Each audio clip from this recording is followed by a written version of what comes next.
देखें, आज से हम टॉपिक स्टार्ट करने जा रहे हैं, वह है भारतीय अर्थव्यवस्था।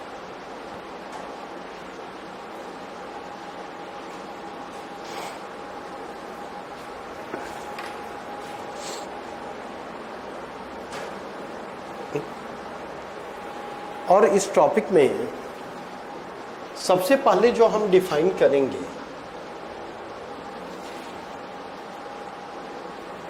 वह यह कि अर्थशास्त्र क्या है,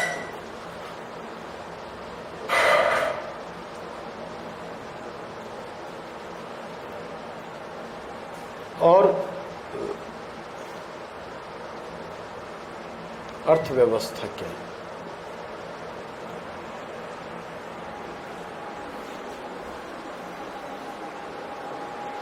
फिर हम डिस्कस करेंगे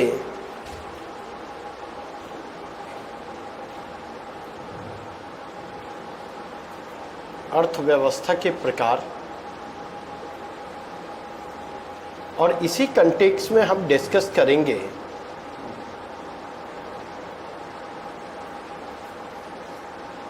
भारतीय अर्थव्यवस्था की प्रकृति,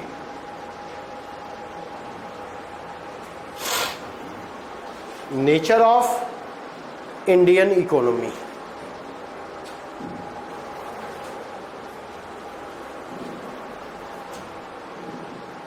तीसरा डायमेंशन हमें जिसको पिक करना है वह है मोटिव्स।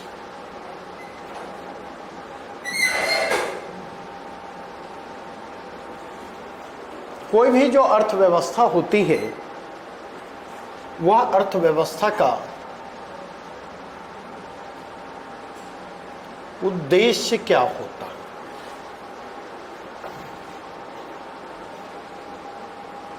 फिर अगर आप देखें तो उद्देश्य को प्राप्त करने के लिए किसकी जरूरत होती है? रणनीति की जरूरत होती है,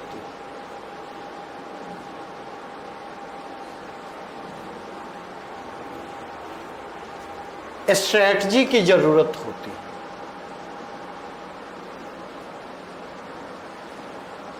और इसी स्ट्रैटेजी को क्या कहते हैं? आयोजन। इसी स्ट्रैटेजी को हम कहते हैं प्लानिंग।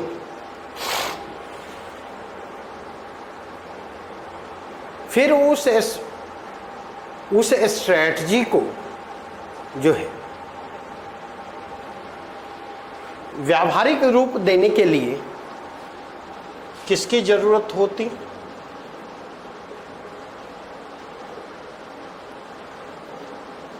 नीतियों की जरूरत होती है।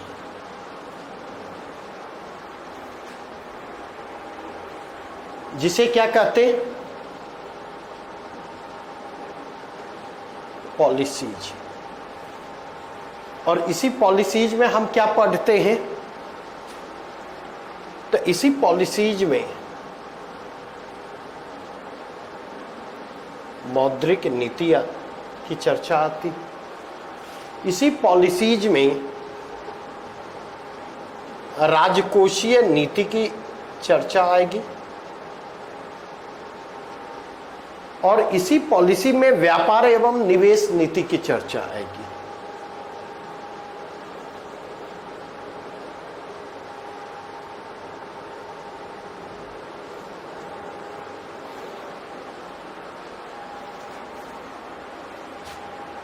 नहीं, और अगर इसके कंटेक्स्ट में जाकर के देखें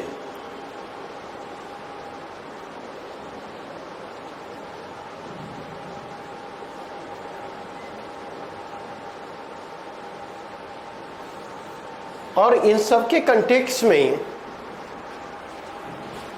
मौजूद अवरोधों को भी समझने की जरूरत होती है, चुनौतियों को भी समझने की जरूरत होती है।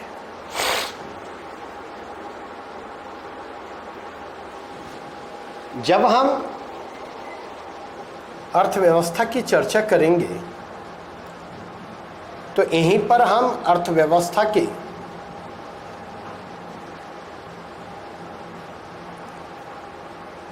विभिन्न क्षेत्रकों के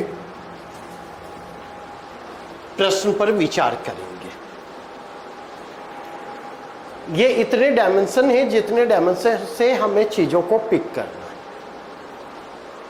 सबसे पहला प्रश्न जो उठता है वह पहला प्रश्न है, अर्थशास्त्र क्या है? तो अर्थशास्त्र जो है वह विधा है जिसमें मनुष्य की समस्त आर्थिक गतिविधियों का अध्ययन और विश्लेषण किया जाता है। अर्थशास्त्र लिख लें, अर्थशास्त्र वह विधा है जिसमें मनुष्य की समस्त आर्थिक गतिविधियों का अध्ययन एवं विश्लेषण किया जाता है।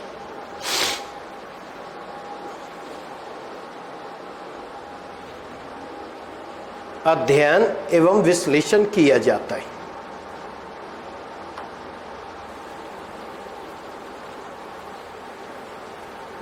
यहां पर ध्यान रखेंगे, अर्थव्यवस्था जो है वह किसका प्रतिनिधित्व करती है? अर्थव्यवस्था अर्थशास्त्र के व्यावहारिक पक्ष का प्रतिनिधित्व करती हुई आती है। जहां अर्थशास्त्र सैद्धांतिक पक्ष का प्रतिनिधित्व करता है, जहां पर मनुष्य के तमाम आर्थिक गतिविधियों का अध्ययन और विश्लेषण किया जाता है, वहीं पर अर्थव्यवस्था अर्थशास्त्र के व्यावहारिक पक्ष का प्रतिनिधित्व करती है। अर्थव्यवस्था की परिभाषा लिख लें, जहां अर्थशास्त्र सैद्धांतिक पक्ष का प्रतिनिधित्व करता है, जहां अर्थशास्त्र सैद्धांतिक पक्ष का प्रतिनिधित्व करता है, वहीं पर अर्थव्यवस्था उसके व्यावहारिक पक्ष का प्रतिनिधित्व करती है।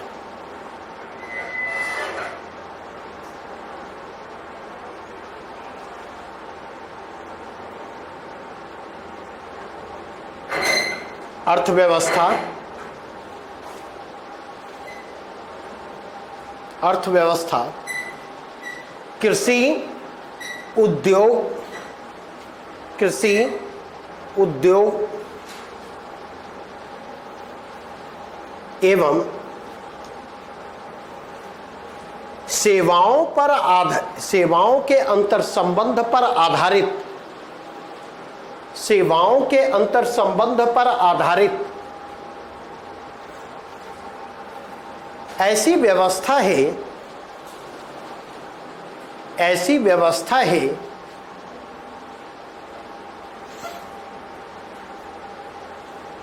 जिसके माध्यम से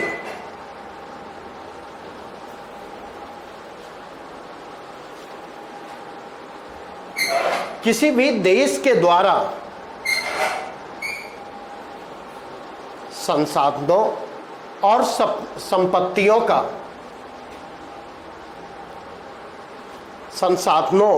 संपत्तियों का सृजन किया जाता है।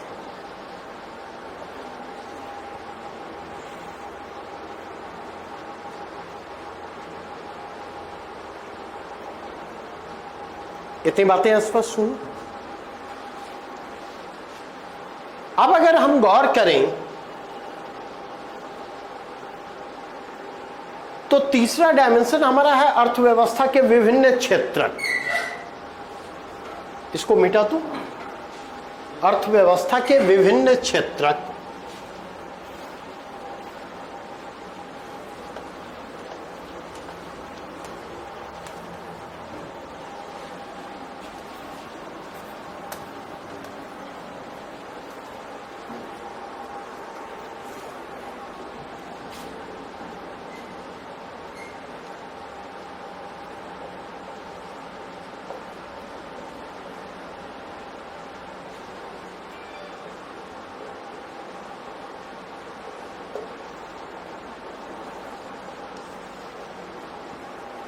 अर्थव्यवस्था के विभिन्न क्षेत्र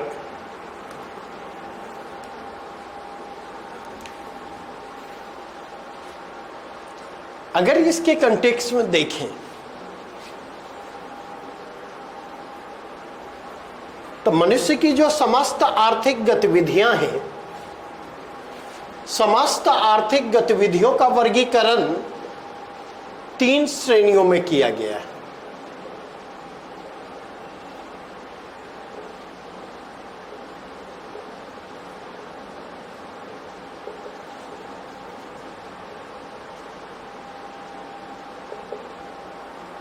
कौन कौन?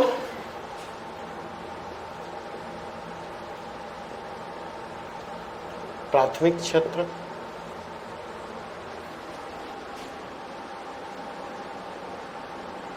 द्वितीयक क्षेत्र,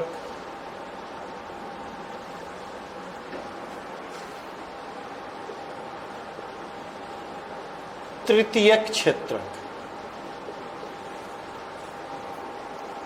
प्राथमिक क्षेत्र को क्या कहते हैं? तो प्राथमिक क्षेत्र को प्राइमरी सेक्टर कहते हैं।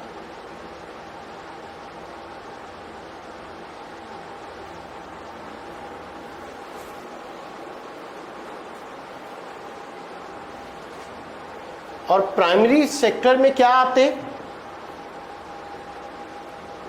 कृषि एवं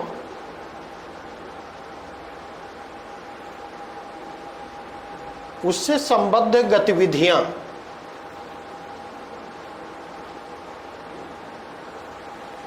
कृषि एवं उससे संबद्ध गतिविधियां जो होती हैं वो किसके अंतर्गत आती हैं?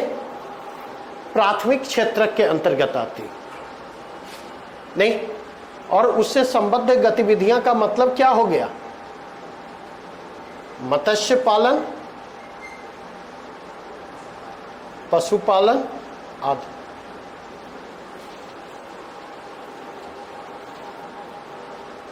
मत्स्य पालन, पशुपालन आदि। द्वितीय क्षेत्र के अंतर्गत अगर हम देखें, अंग्रेजी में इसे सेकेंडरी सेक्टर कहते हैं। और द्वितीय क्षेत्र के अंतर्गत आप देखेंगे क्या आती? तो द्वितीय क्षेत्र के अंतर्गत देखेंगे आप तो समस्त निर्माण एवं विनिर्माण गतिविधियां आती।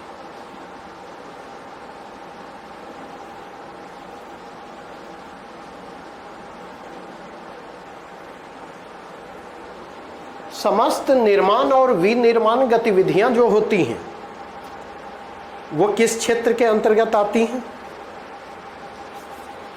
तो समस्त निर्माण और विनिर्माण गतिविधियां जो हैं वो आपको द्वितीय क्षेत्र के अंतर्गत आती हैं। तृतीय क्षेत्र के अंतर्गत क्या आती हैं? समस्त सेवा गतिविधियां,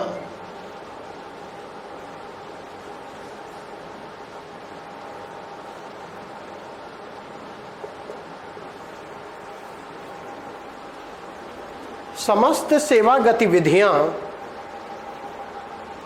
किस क्षेत्र के अंतर्गत आती हैं? तो समस्त सेवा गतिविधियां जो हैं वो आपको तृतीय क्षेत्र के अंतर्गत आती।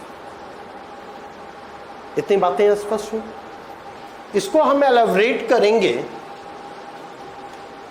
लेकिन इसी के पैरेलल आप एक और डायमेंशन देख लें, वह है different stages of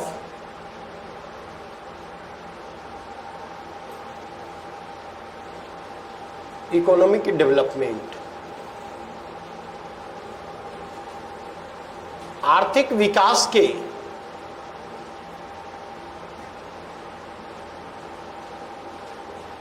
विभिन्न चरण।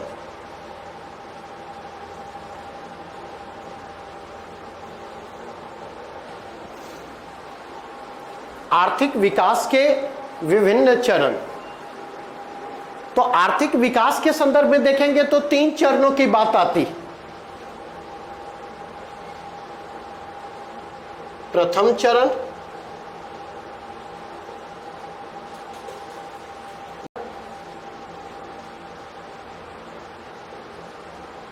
और तृतीय चरण।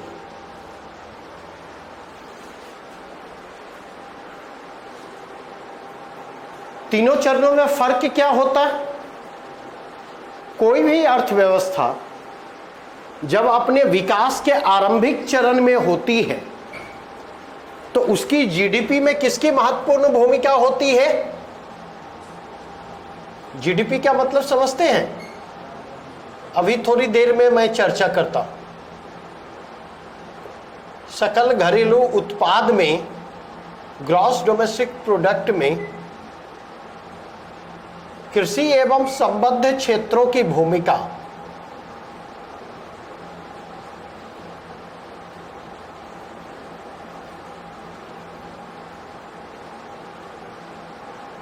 महत्वपूर्ण एवं निर्णायक।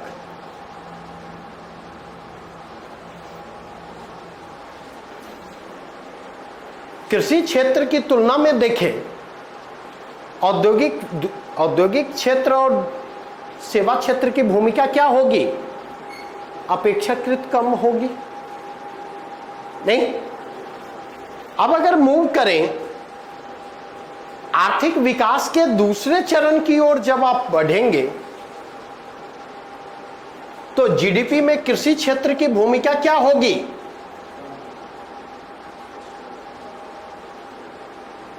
कृषि क्षेत्र की भूमिका कम होती जाएगी और उद्योग क्षेत्र की भूमिका, औद्योगिक क्षेत्र की भूमिका क्या होगी? महत्वपूर्ण होगी। इसका मतलब यह है कि आर्थिक विकास के प्रथम चरण में प्राथमिक क्षेत्र की भूमिका कहीं ज्यादा महत्वपूर्ण होती, नहीं? आर्थिक विकास के दूसरे चरण में द्वितीय क्षेत्र की भूमिका महत्वपूर्ण हो जाती है। अर्थात औद्योगिक क्षेत्र की भूमिका क्या होती? दूसरे चरण में महत्वपूर्ण हो जाती है। और जब आप आर्थिक विकास के तीसरे चरण में पहुंचते हैं तो आर्थिक विकास के तीसरे चरण में कृषि क्षेत्र की भूमिका न्यूनतम होती है, औद्योगिक क्षेत्र की भूमिका उससे ज्यादा होती, और सेवा क्षेत्र की भूमिका क्या होती? मैक्सिमम होती। मतलब यह है, देखिए ट्रेंड समझने की कोशिश करें। कोई भी अर्थव्यवस्था जब अपने विकास के आरंभिक चरण में होती है तब प्राथमिक क्षेत्र अर्थात कृषि एवं संबद्ध गतिविधियों की भूमिका महत्वपूर्ण और निर्णायक होगी, और इसलिए देश की जीडीपी में सबसे अधिक योगदान क्या होगा? किसका होगा? कृषि एवं संबद्ध क्षेत्र का होगा। जैसे जैसे अर्थव्यवस्था आर्थिक विकास के अगले चरण की ओर बढ़ती है, कृषि क्षेत्र की भूमिका सीमित होती चली जाती, औद्योगिक और सेवा क्षेत्र की भूमिका महत्वपूर्ण होती चली जाती। जब कोई अर्थव्यवस्था आर्थिक विकास के दूसरे चरण में प्रवेश करती है तो औद्योगिक क्षेत्र की भूमिका महत्वपूर्ण हो जाती। अर्थात जीडीपी में सबसे अधिक योगदान किसका होता है? द्वितीय क्षेत्र का होता है, औद्योगिक क्षेत्र का होता है। और जब तीसरे चरण में आप पहुंचते हैं तो तीसरे चरण में कृषि क्षेत्र की भी भूमिका सीमित होती दिखाई पड़ेगी और औद्योगिक क्षेत्र की भी भूमिका सीमित होती दिखाई पड़ेगी। महत्वपूर्ण किसकी भूमिका होती चली जाएगी? तृतीय क्षेत्र अर्थात सेवा क्षेत्र की भूमिका जो है वह महत्वपूर्ण होती चली जाएगी। जीडीपी में सेवा क्षेत्र का योगदान सबसे अधिक होगा जब कोई अर्थव्यवस्था आर्थिक विकास के तीसरे चरण में होगी, और प्राथमिक क्षेत्र अर्थात कृषि और संबद्ध गतिविधियों की जीडीपी में भूमिका न्यूनतम होगी। ये क्या है? Different stages of economic development. अब यहां पर जो प्रश्न आपके लिए महत्वपूर्ण हो सकता, भारतीय अर्थव्यवस्था वर्तमान में आर्थिक विकास के किस चरण में है? तो अगर आप देखें तो भारतीय अर्थव्यवस्था में ये दूसरा चरण जो है यह आया ही नहीं। भारतीय अर्थव्यवस्था अपने आर्थिक विकास के पहले चरण से अचानक कहां पहुंच जाती है? तीसरे चरण में प्रवेश कर जाती है। और अगर भारतीय अर्थव्यवस्था पहले चरण से सीधे तीसरे चरण में पहुंच जाती, इसका मतलब यह हुआ कि अब तक के भारत के इतिहास में ऐसा कोई समय नहीं रहा, स्वतंत्र भारत के इतिहास में, जब जीडीपी में कृषि क्षेत्र का योगदान सबसे ज्यादा रहा, औद्योगिक क्षेत्र का योगदान सबसे ज्यादा रहा। अब वर्तमान में अगर आप देखें तो जीडीपी में औद्योगिक क्षेत्र का योगदान कितने परसेंट के स्तर पर है? नियर अबाउट 30% के स्तर पर है, 30% से नीचे ही। और जीडीपी में योगदान की दृष्टि से इंडस्ट्रियल सेक्टर का कंट्रीब्यूशन जो है अब तक 32% के मार्क को भी नहीं छू पाया। पहली चीज, ठीक है। दूसरा प्रश्न जो आप पूछ सकते, आखिर ये दूसरा चरण भारतीय अर्थव्यवस्था में आया क्यों नहीं? भारतीय अर्थव्यवस्था में दूसरे चरण के ना आने के पीछे क्या रीजन? तो पहला रीजन आप मेंशन कर लें।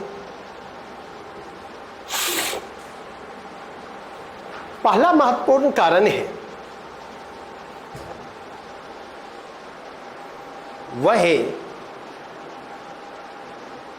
भारत की गलत विकास रणनीति।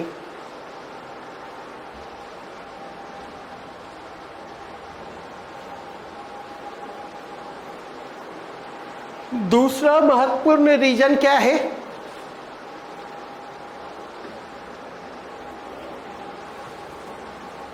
तो दूसरा महत्वपूर्ण रीजन है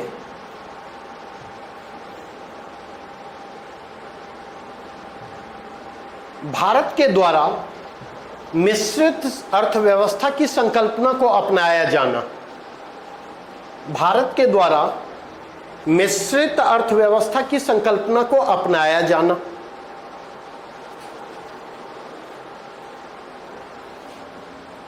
और तीसरा रीजन क्या है?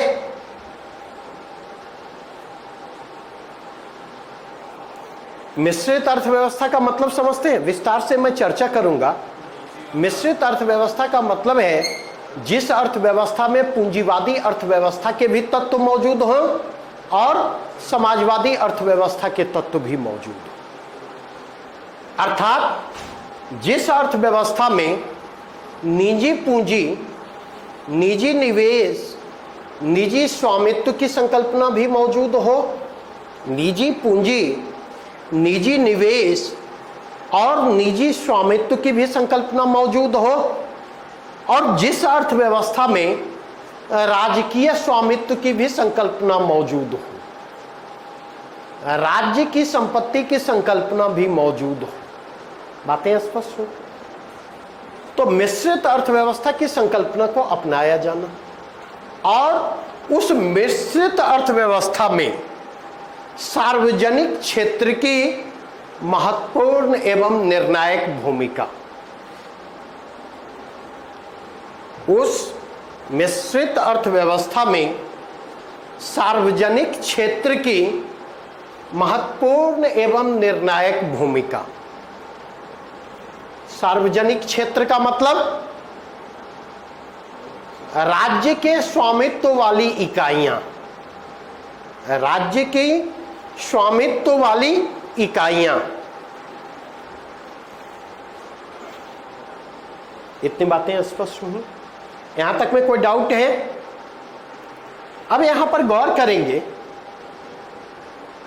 कि प्राइमरी सेक्टर की प्रकृति कैसी है। तो अगर प्राइमरी सेक्टर की ओर आप बढ़ें तो आप यह पाएंगे कि प्राथमिक क्षेत्र में श्रम की उत्पादकता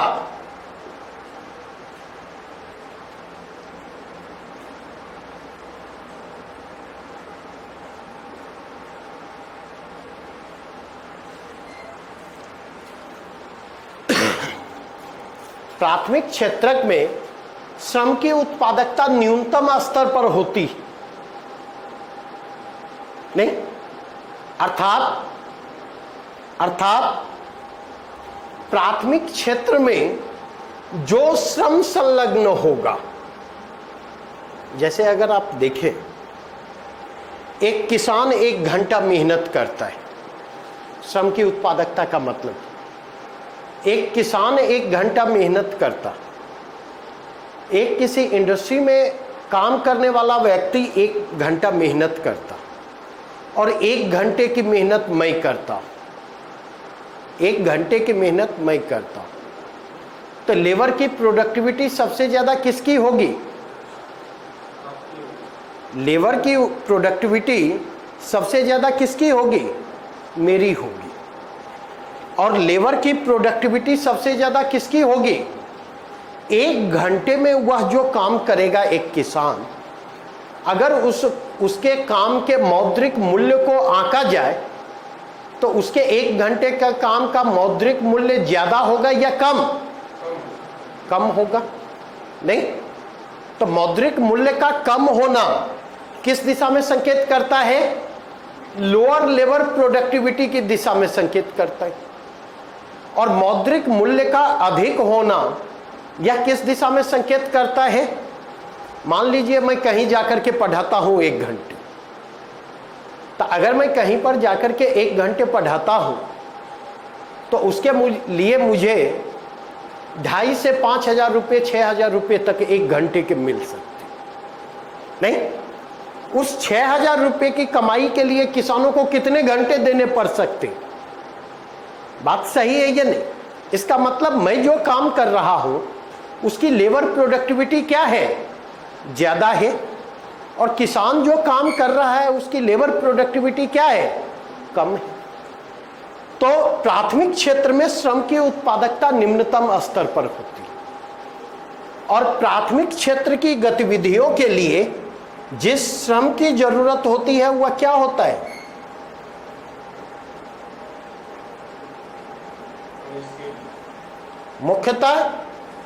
मुख्यतः अनस्किल्ड लेबर की जरूरत होती है।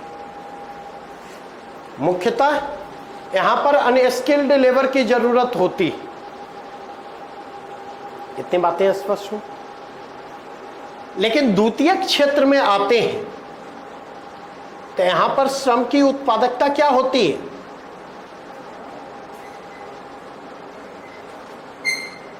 बेहतर होती है। और द्वितीयक क्षेत्रक में जाकर के देखें मुख्यतः किस प्रकार के श्रम की जरूरत होती है? मुख्यतः कुशल श्रम की जरूरत।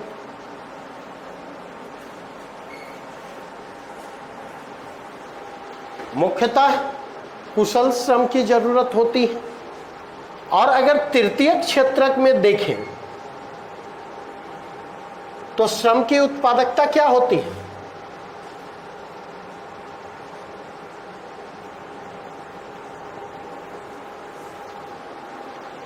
तृतीयक क्षेत्रक में जाकर के देखें तो श्रम की उत्पादकता जो है सबसे बेहतर होती है। और तृतीयक क्षेत्रक में भी मुख्यतः किसकी जरूरत होती है?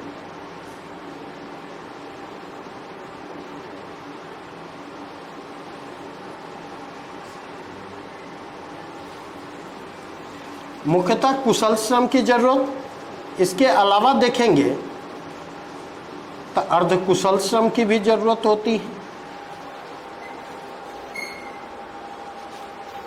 नहीं, तो इसका मतलब अर्थव्यवस्था जब आर्थिक विकास के एक चरण से दूसरे चरण की ओर जाती है, इस क्रम में अर्थव्यवस्था की श्रम उत्पादकता क्या होगी, बढ़ती चली जाएगी या घटती चली जाएगी? क्या बढ़ती चली जाती। क्लियर? कोई डाउट है इसमें? किसी भी प्रकार का कोई डाउट हो? नहीं, बढ़ूं आगे।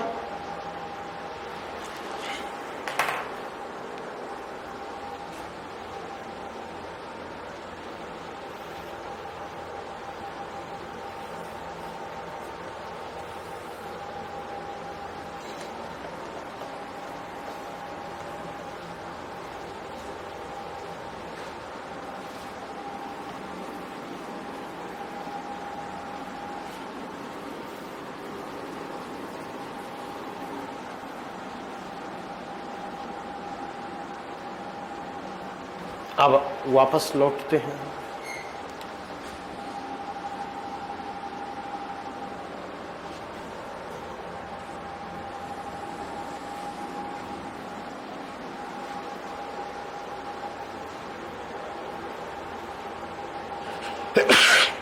सॉरी। अब अगर गौर करें, द्वितीय क्षेत्र का विकास किस पर निर्भर करेगा?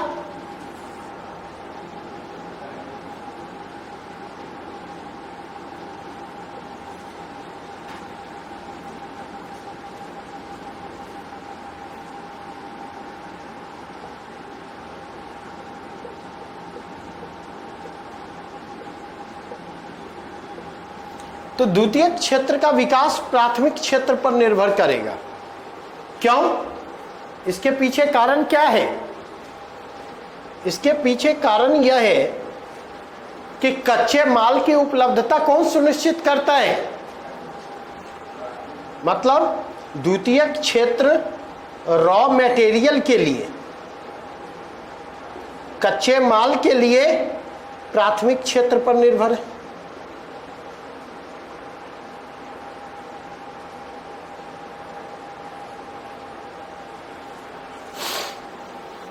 नहीं? और अगर देखें,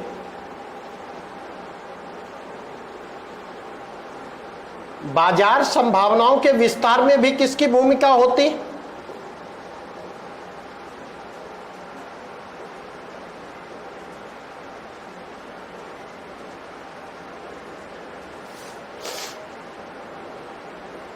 भारत जैसे देशों में देखें, भारत जैसे देशों में देखें जहां की आधी आबादी किस पर निर्भर करती है? तो भारत जैसे देशों में जहां की आधी आबादी कृषि क्षेत्र पर निर्भर करती है, तो ऐसी स्थिति में कृषि क्षेत्र जो है आधी आबादी की क्रय क्षमता को प्रभावित करता है। आधी आबादी की क्रय क्षमता किस पर निर्भर करेगी?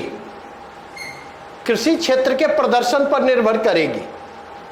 और अगर कृषि क्षेत्र का प्रदर्शन बेहतर होगा तो उसकी क्रय क्षमता में सुधार होगा। उसकी क्रय क्षमता में सुधार होगा तो मांग क्या होगी? बढ़ेगी। मांग अगर बढ़ेगी तो उन मांगों को पूरा करने के लिए द्वितीय क्षेत्र सामने आएगा। नहीं? तो दो संदर्भों में, एक कच्चे माल की उपलब्धता को सुनिश्चित करने में और दूसरा बाजार संभावनाओं को विस्तार प्रदान करने में प्राथमिक क्षेत्र की महत्वपूर्ण भूमिका होती। और इसलिए द्वितीय क्षेत्र का विकास किस पर निर्भर करता? प्राथमिक क्षेत्र पर निर्भर करता। ठीक उसी प्रकार देखें, द्वितीय क्षेत्र का विकास तृतीय क्षेत्र पर भी निर्भर करता है। द्वितीय क्षेत्र का विकास तृतीय क्षेत्र पर भी निर्भर करता है। तृतीय क्षेत्र पर कैसे निर्भर करता?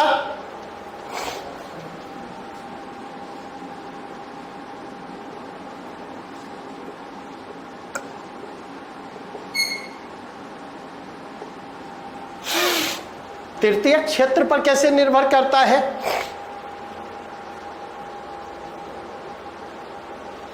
नहीं? तो इसलिए कि तृतीय क्षेत्र सेवाओं की उपलब्धता को सुनिश्चित करता है और सेवाओं की वह उपलब्धता सीधे सीधे द्वितीय क्षेत्र के परिणामों को, द्वितीय क्षेत्र के प्रदर्शन को प्रभावित करने की स्थिति में होती। चाहे वो बैंकिंग सुविधाएं हो, मौद्रिक एवं बैंकिंग सुविधाएं हो, वित्तीय सेवाओं की उपलब्धता हो, या फिर अन्य संदर्भों में। नहीं, अगेन अगर आप जाकर के देखें तो तृतीय क्षेत्र का प्रदर्शन किस पर निर्भर करता है?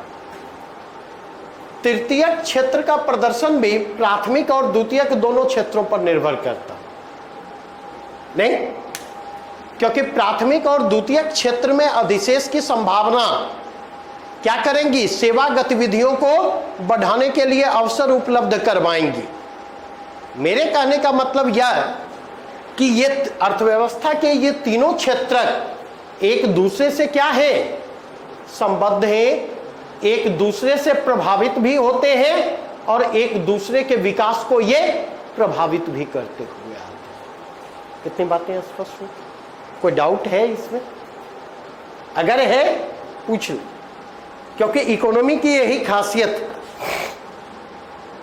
छोटे छोटे टर्म को क्लियर हम करते चले, हमारी समझ विकसित होती चलेगी। चीजों को समझ पाना हमारे लिए क्या होगा? आसान होता चला जाएगा। और छोटी छोटी चीजों को अगर हम ओवरलुक करेंगे तो धीरे धीरे परेशानियां क्या होंगी? धीरे धीरे परेशानियां बढ़ती चली जाएंगी और वे बढ़ती हुई परेशानियां क्या करेंगी? कहीं ना कहीं यहाँ पर भी हमारी परेशानी को बढ़ाने का काम करेंगी। फिर समझ पाना चीजों को हमारे लिए मुश्किल होगा। इतनी बातें स्पष्ट हुई? बढ़ो आगे यहां से। अब द्वितीय क्षेत्र पर फिर मैं आता हूं।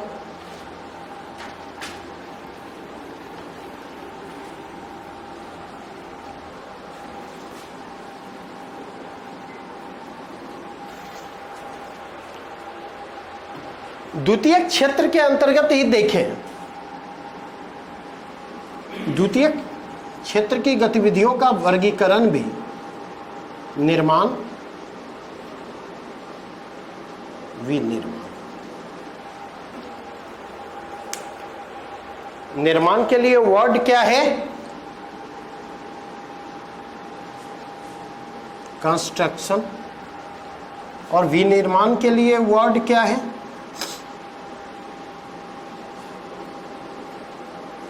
मैन्युफैक्चरिंग।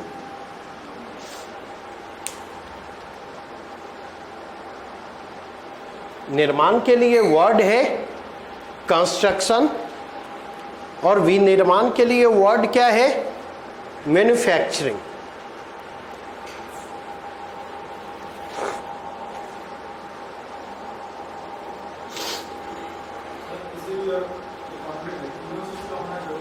क्या आप खुद सोच करके देखें ना यहां से।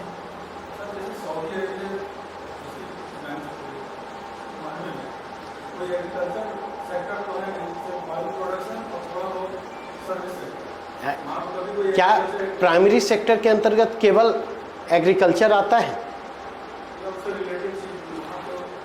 रिलेटेड चीजों का मतलब खनन गतिविधियों को किसके अंतर्गत रखेंगे?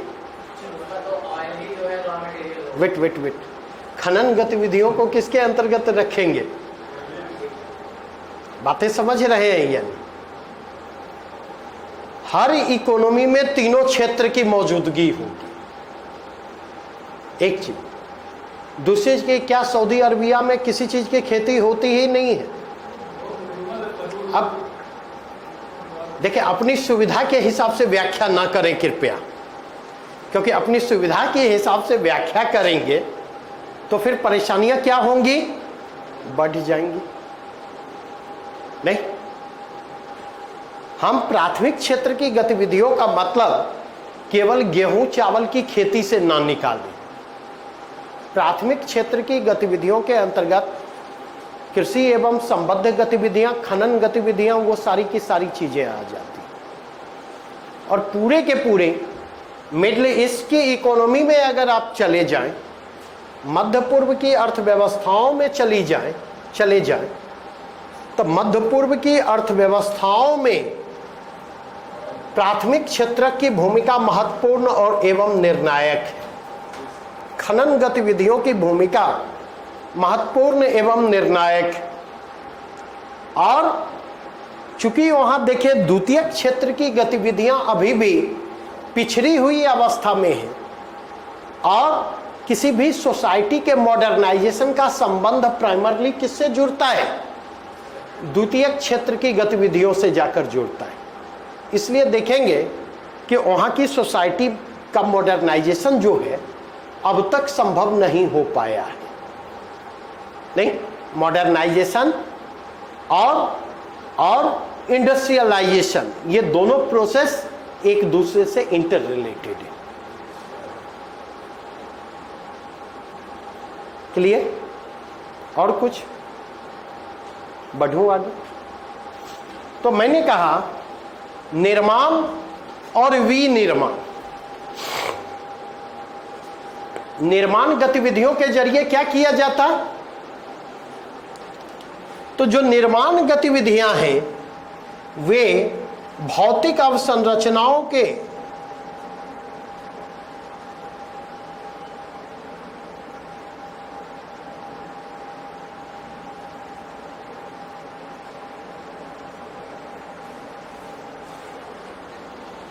तो निर्माण गतिविधियां जो हैं और निर्माण गतिविधियों के लिए मुख्य रूप से किसकी जरूरत होती है? अकुशल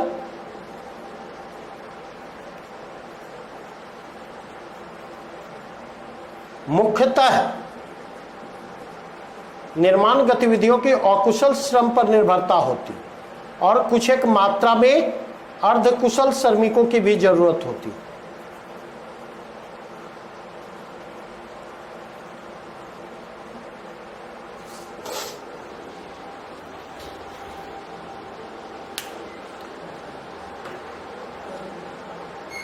निर्माण गतिविधियां के जरिए भौतिक अवसंरचनाओं का सृजन किया जाता है, नंबर 1।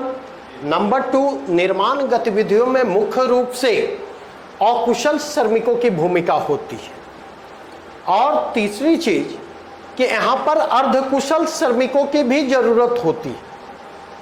यहां पर ध्यान रखेंगे निर्माण गतिविधियों में रूप या फॉर्म नहीं बदलता,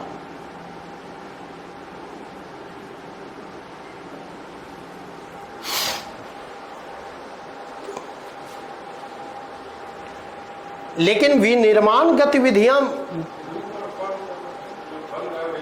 मतलब आप देखें ना, जिस कच्चे माल का आप इस्तेमाल करते हैं तो बेसिकली अगर आप देखें उसका रूप परिवर्तित नहीं होता है, लेकिन यहां पर अगर आप देखें विनिर्माण गतिविधियों में रूप परिवर्तित होता है।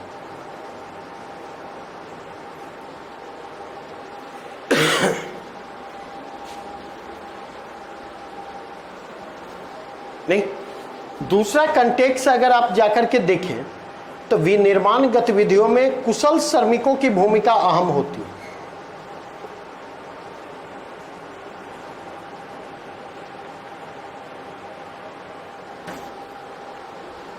कुशल श्रमिकों की भूमिका अहम होती है।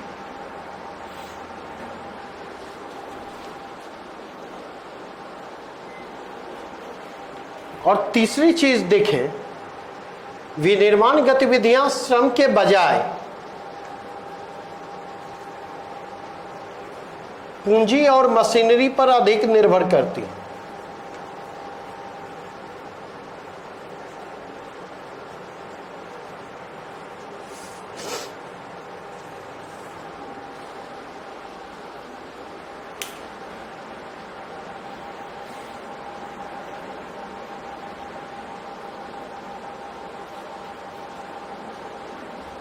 नहीं, तो यहां पर ध्यान रखेंगे जो निर्माण गतिविधियां हैं ये भले ही द्वितीयक क्षेत्र में आती हैं, लेकिन इसकी प्रकृति किससे मिलती जुलती है?